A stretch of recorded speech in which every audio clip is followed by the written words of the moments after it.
haya ambayo yatatolewa hapa yana umuhimu wetu au yana umuhimu mkubwa kwetu kwa taasisi hizo ambazo tuna deal nazo kama wenye viti wa bodi. Tuyazingatie haya mafunzo ambayo tutakuwa tunapewa hapa, ili tutakapoenda kwenye taasisi zetu huko, basi tuya-apply kwa maslahi mapana ya taasisi ambazo tunafanya nazo kazi, lakini kwa maslahi mapana ya taifa letu. Jambo ambalo nataka kusema, nimeandaa noti tatu tu. Kuna rasilimali huko tunako kwenye bodi zetu, rasilimali ambazo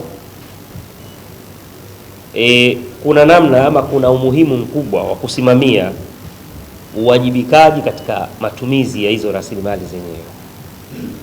Na kwa nini tunasema hivi? Mna uelewa wa kutosha, kwa sababu tunatoka huko kwenye hizo taasisi. Ipo namna fulani wakati mwingine kutumika isivyo rasilimali zile.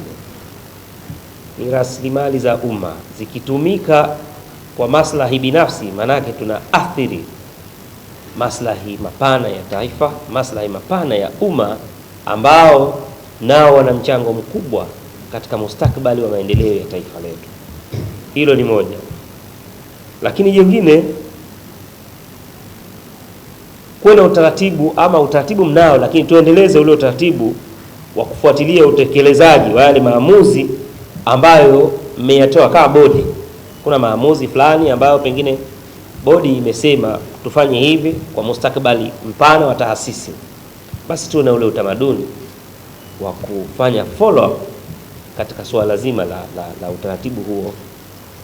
Hii itatusaidia pia kuhakikisha kwamba taasisi ambazo tunaziongoza ama tuna deal nazo zinapata mafanikio makubwa kwa mustakabali huo ambao nimeueleza, kwa maana ya mustakabali wa taasisi lakini na taifa kwa ujumla wake, ambazo tunapaswa kuzilinda.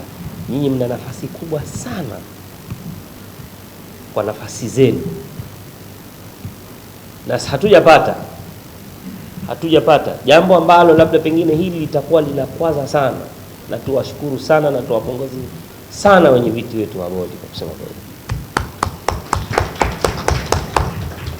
wanamsikia bosi wangu mara nyingi sana, moja kati ya eneo ambalo analitegemea sana kwenye hizo taasisi, huyu ana taasisi lakini ana bodi, moja kati ya maeneo ambayo anayategemea sana ni bodi, kwa sababu mnaonyesha njia.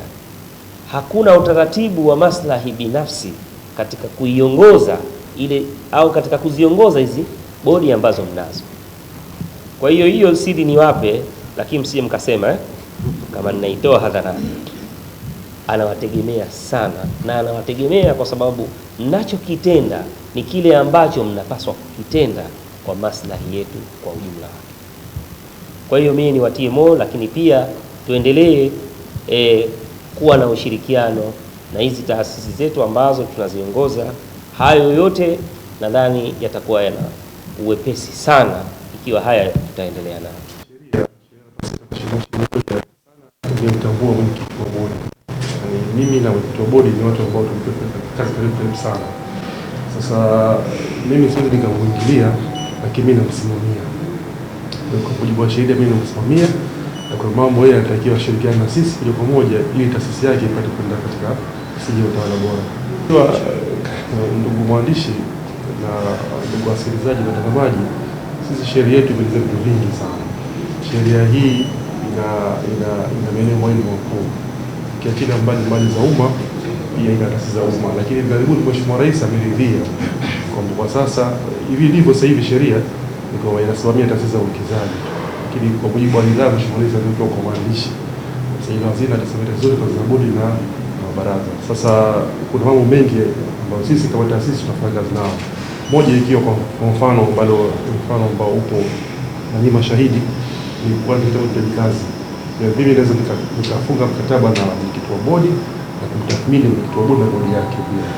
Lakini pia mimi naweza naruhusiwa kisheria kupitia bajeti zao zote za taasisi zinapita kwangu kutoka katika bodi. Kwa hiyo ukiona mimi sana katika sheria imezungumzwa mimi msajili wa hazina, ofisi ya hazina na mwenyekiti wa bodi. Sasa hivi mwenyekiti wa bodi anatakiwa ashushe ile kwa jukumu au zile kazi kwa sisi tunaendelea nazo na bodi yake kwa taasisi na management ya taasisi.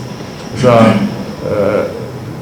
ofisi inaweza ikashauri mamlaka serikali ikiwa bodi perform vizuri sheria mamlaka yetu kutoka kwa sheria, kwa vile nitapata tathmini nitapendekeza, lakini siwezi nikasema kwamba mimi nakwenda kufanya mambo ambayo hata sheria kwa mfano kuingilia majukumu ya bodi na kuitarafu shughuli zao. Lakini tukiona kuna mambo hayako sawa, tukaingilia kati na tukapendekeza au tukatoa maoni kwa serikali kuu ili tuweze kwa mujibu wa sheria za serikali. Fahamu majukumu yao katika mwaka fedha unaokuja. Kwa mfano jukumu la kwanza ambalo mwaka fedha unaokuja ikianza mwaka fedha mpya mwezi wa Julai, wanatakiwa sasa wasaini ile mikataba ya utendaji kazi na msajili wa hazina moja kwa moja. Sasa kama hawana uelewa sasa hivi itakuja Julai hapo katikati, kimwambia moja kwa moja tu au kimshtukizia hivi atakuwa hakuelewi. Kwa mafunzo haya moja katika faida ambayo itapatikana ni katika maeneo haya ambayo natakiwa wafahamu.